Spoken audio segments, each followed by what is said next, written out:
Sí, and file you as congressman for District 2. Mayor, why did you fight for congressman instead for mayor?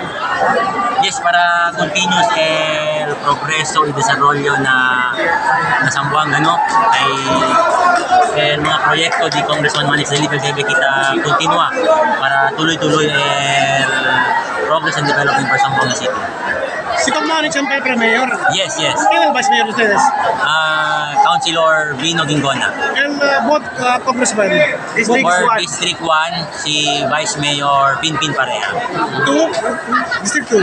Kasi Yo el congressman for District 2. Ito yung reaksyon dito yung banana ng supporters sa Liga con ustedes. Reaksyon dito con ustedes. Sí, tari hindi kami gracias con el mga diato mga supporters.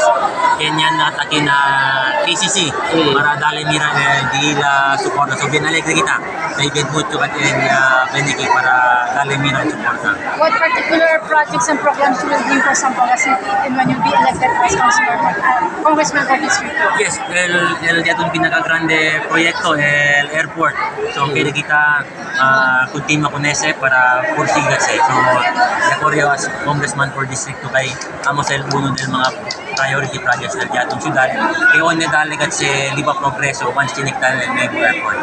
El na council mayor, can candidate na di ustedes late para conocer. Na lang po yung